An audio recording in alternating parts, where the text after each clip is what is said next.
Every single one of us operates on a currency that we cannot print more of. It is the currency of our time, our energy, and our attention. Yet, if we observe how we spend this currency, we notice a fascinating, almost tragic human paradox. We treat our most valuable asset as if it is completely free. We live in a culture that praises responsiveness. We have built in read receipts, instant messaging, and a collective expectation that if someone reaches out, we must answer immediately. We have become too available. And while we think we are building relationships or proving our worth by doing this, the behavioral science tells us something completely different. When you are available to everyone, all the time, you are inadvertently teaching the world that your time has no cost. Think about how value is created. In economics, value is driven by scarcity. If something is infinite and always accessible, its perceived value drops to zero. The same law applies to human dynamics. Being too available doesn't make people value more. It actually diminishes your impact.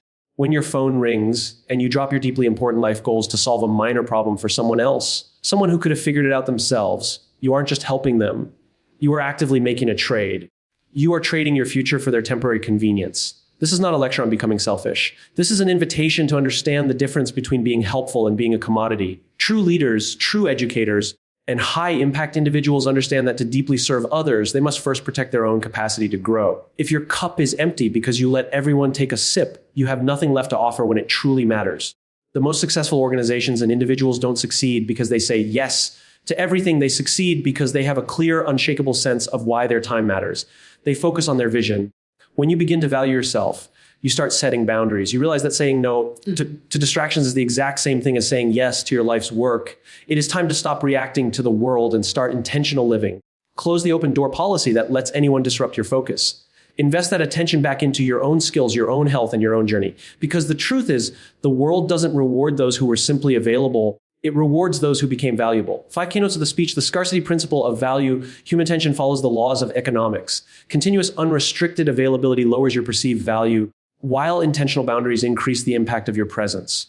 The high cost of constant interruption. Every time you switch focus to accommodate someone else's minor priority, you pay a cognitive tax, delaying your own long-term progress and self-education. Helpfulness vests commodity. There is a distinct line between genuine support and being used as a convenient shortcut. True growth requires teaching others to respect your time. The yes trade off every passive yes given to a distraction is a silent, forced no to your own personal goals, health, and future stability. Focus as a catalyst for impact to maximize what you can contribute to the world. You must first ruthlessly protect the time needed to build your own skills and value. Human attention and presence operate under the exact same fundamental principles that govern the global markets, the laws of supply and demand. In the realm of traditional economics, when a resource is infinite, entirely accessible, and completely unregulated, its market value inevitably drops towards zero.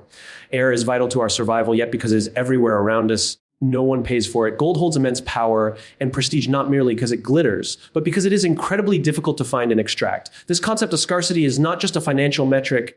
It is a psychological blueprint for how human beings perceive worth, respect, and authority in everyday relationships. When you make yourself universally and unconditionally available, responding to every notification within seconds, answering every casual phone call, and accepting every low-priority invitation, you are intentionally flooding the market with your presence. By doing so, you inadvertently signal to the world that your time is a cheap, infinite commodity. People do not naturally protect things that are handed to them without effort. Think about the psychological contrast between a public park and an exclusive museum. Because anyone can walk into the park at any hour of the day, people leave trash behind, treat it carelessly, and take its existence entirely for granted.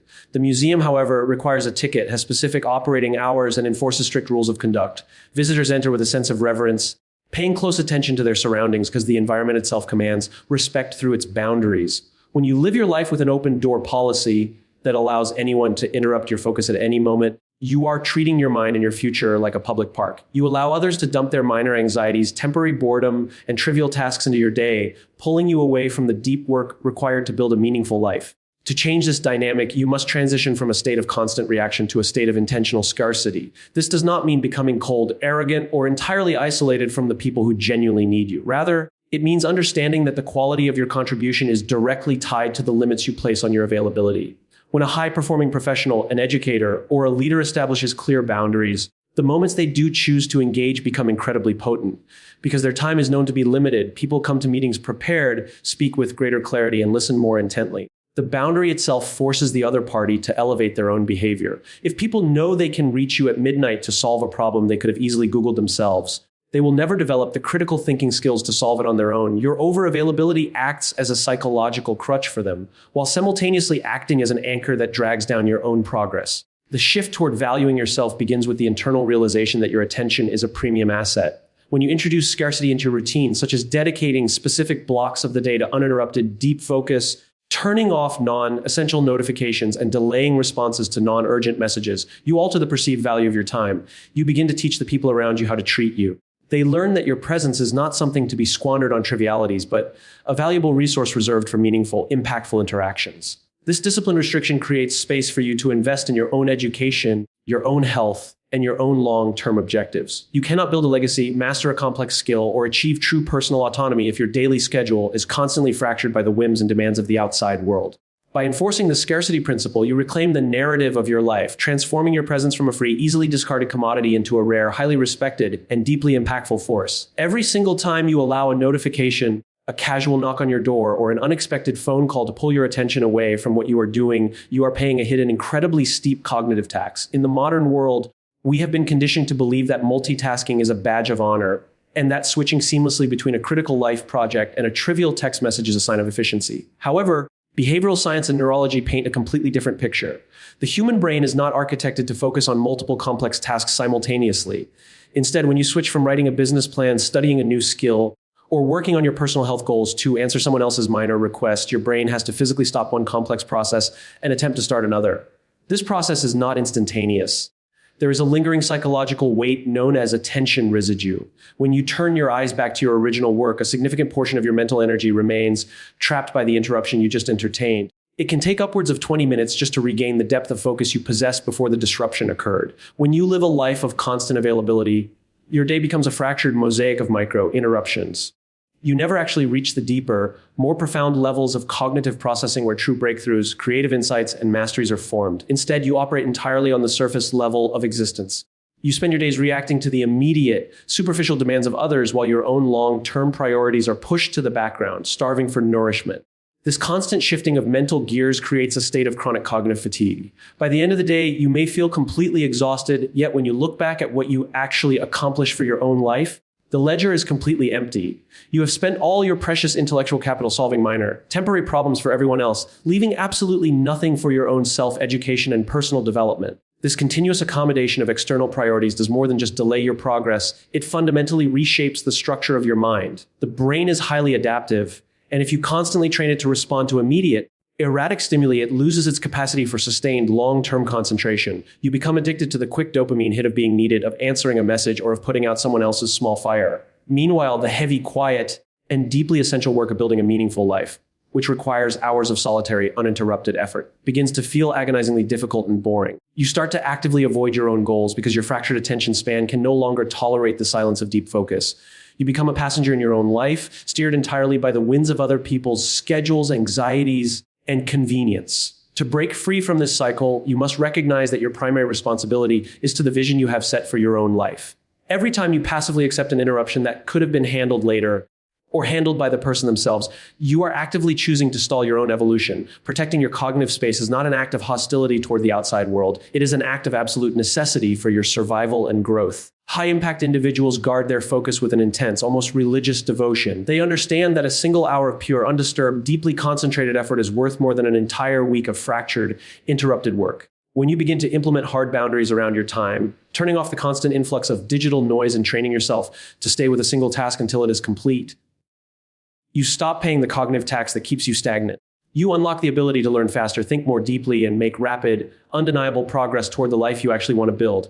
There is a profound, often painful difference between being a genuinely helpful human being and allowing yourself to become a cheap, easily accessible commodity. Most people who find themselves trapped in a cycle of constant availability do not end up there out of laziness or a lack of ambition. They end up there because they possess a deep, well-meaning desire to support others. They want to be the person who can be counted on, the reliable friend, the dependable colleague, or the supportive family member. However, without strict intentional boundaries, this noble instinct quickly degenerates into something entirely self-destructive. You stop being an active agent of support and instead become a path of least resistance for the people around you.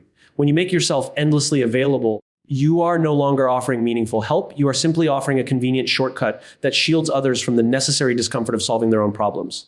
True helpfulness is designed to empower. Commoditization on the other hand, breeds dependency. When a person faces a challenge, whether it is a technical issue at work, a complex life decision, or a minor daily inconvenience, the natural human instinct is to look for the easiest escape route. If they know that you will drop everything to figure it out for them, they will completely bypass the critical thinking, research, and trial and error required for their own intellectual growth.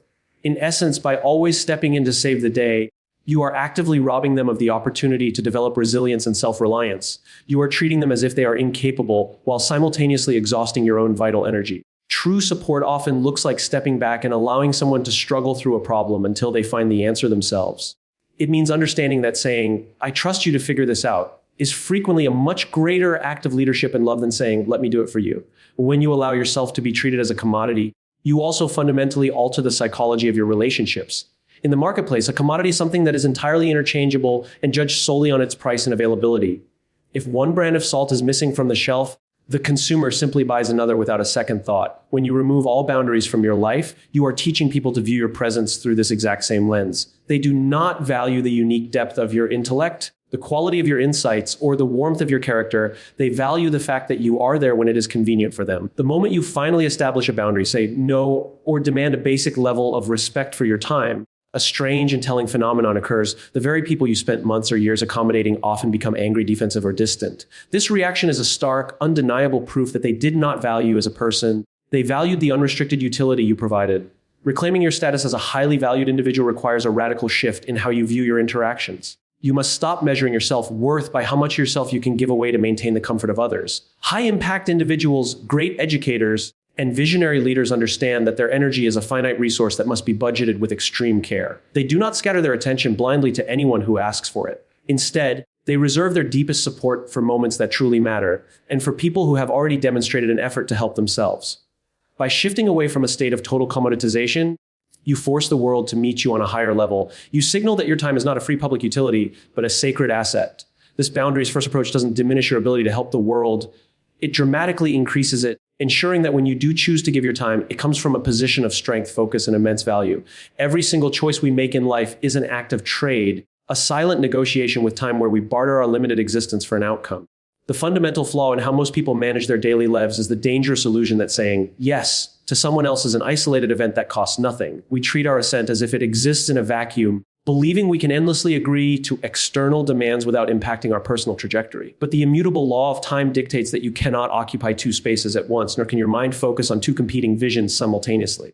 Every single time you utter a passive people-pleasing yes to a distraction, a low-priority meeting, a casual favor, or a social obligation you have no desire to attend, you are not just making a polite choice. You are, in that exact microsecond, enforcing a brutal, unyielding, and completely mandatory no to your own personal goals, your mental health, your self-education, and your future financial and emotional stability. The tragedy of this dynamic is that the yes is always loud, immediate, and socially rewarded, while the no is silent, delayed, and completely invisible to the outside world. When someone asks you to step away from your deep work to help them sort out a trivial matter, and you agree, they smile, thank you, and validate your worth, you get an immediate hit of validation. However, the cost of that validation is paid entirely in secret.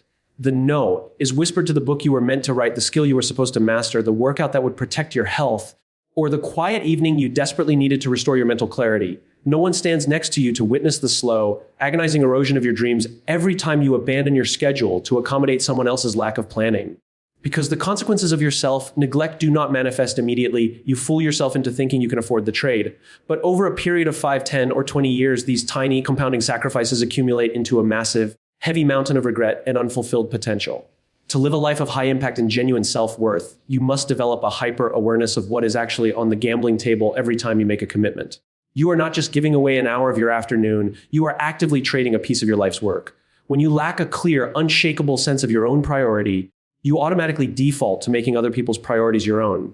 You become a wandering generality instead of a focused specialty. High-performing individuals and deep thinkers do not reject invitations or turn down distractions because they are malicious or uncaring. They do so because they are acutely aware of the mathematical reality of time. They know that true greatness requires a massive, sustained concentration of energy into a singular point. If that energy is constantly leaking out through dozens of tiny, insignificant commitments, you will never build enough pressure to achieve a real breakthrough. Shifting this habit requires you to treat your daily schedule with the same fierce protective instinct that a financial institution uses to guard its gold reserves. You must learn to view your time as a finite, non-renewable bank account. Before you hand over a single dollar of that currency to an external demand, you must ask yourself what you are forcing yourself to give up in return. If accepting a request means you must compromise your sleep, forfeit your time with family, or push your entrepreneurial goals back yet another week, then the price of that yes is simply too high. Establishing this boundary is the ultimate act of self-respect. It is the moment you stop treating your own life as a secondary project that can be worked on only if everyone else is completely satisfied. By learning to say a firm, dignified note to the outside world, you finally create the sacred, uninterrupted space required to say a powerful, life-altering yes to your own growth, your own vision, and your own destiny. To maximize what you can contribute to the world, you must first ruthlessly protect the time needed to build your own skills and value. This is the ultimate paradox of human impact. The individuals who change the world, elevate their communities, and provide the highest level of service to others are not the ones who give away every shred of their time indiscriminately. Instead, they are the ones who understand that you cannot pour from an empty cup. In our modern social landscape, we are often fed a distorted narrative of self-sacrifice, one that suggests the highest moral good is to constantly burn yourself out for the immediate comfort of those around you. But a candle that burns itself out leaves everyone in the dark. True, sustainable impact requires you to treat your own intellect, your skills, and your health not as selfish luxuries, but as the very infrastructure upon which all your future contributions will be built. If you analyze the trajectory of any master educator, visionary leader, or high-performing professional, you will find that their ability to create massive value for society was preceded by years of intense, deeply guarded isolation and self-cultivation. They understood that talent alone is completely insufficient. It requires thousands of hours of uninterrupted focus, deep reading, rigorous experimentation, and mental conditioning to transform raw potential into a world-class asset. If these individuals had allowed their early years to be fractured by every passing distraction, every casual social invitation, and every minor crisis of their peers, they would have remained mediocre. By protecting their time ruthlessly, they were able to build a reservoir of profound knowledge and capability. Consequently, when they finally stepped out to serve the world, a single hour of their focused insight was worth more than a lifetime of superficial effort from someone who never took the time to master their craft. Your focus is the ultimate catalyst for this transformation. Think of your mental energy as sunlight. When sunlight is scattered across a wide landscape, it is warm and pleasant, but it changes very little. However, if you take that exact same sunlight and pass it through a magnifying glass, focusing all its scattered rays into a single microscopic point, it gains the power to burn through solid objects. That is what happens when you stop being universally available and instead concentrate your attention entirely onto your own growth. You begin to solve complex problems faster, you retain information more deeply, and you develop a level of skill that makes you completely irreplaceable. This is not about retreating from society forever. It is about establishing a sacred boundary around your developmental hours so that when you do engage with the world, you are bringing a high-powered laser instead of scattered dim light. When you refuse to protect this developmental time, you are actively participating in your own stagnation. You remain trapped in a state of low-level utility, always capable of doing minor tasks for others, but never capable of lifting them up to a higher standard. True leadership and true generosity mean elevating the people around you by modeling what a highly disciplined, deeply valued human life looks like. It means showing them that it is possible to break free from the chaotic, reactive noise of modern existence and build something of lasting significance. If you truly desire to help your family, your friends, or your professional organization, the absolute best thing you can do for them is to become the most competent, powerful, and realized version of yourself. That transformation cannot happen in the margins of a life that is constantly being interrupted. It requires you to close the door, silence the notifications, and aggressively claim the time necessary to build your value, ensuring that your ultimate legacy is defined by deep, undeniable impact rather than mere availability. Ultimately, this is the shift from a life dictated by reaction to a life driven by intention. We must look closely at the invisible trades we make every single day and realize that our availability is not a gift to the world if it results in our own stagnation. When you ruthlessly protect your time, enforce the scarcity of your presence, and reject the urge to be a cheap commodity, you are not closing your heart to others. You are opening a path toward your highest potential. You stop paying the heavy cognitive tax of distraction, and you finally create the sacred space required to build your unique skills, your health, and your legacy. The world does not remember or reward those who are simply accessible at a moment's notice. It rewards those who had the courage to say no to the noise so they could say an unshakable yes to their true purpose, step away from the demands of the crowd, invest deeply in your own growth, and remember that your greatest contribution to humanity is not your constant availability, but the depth of your value.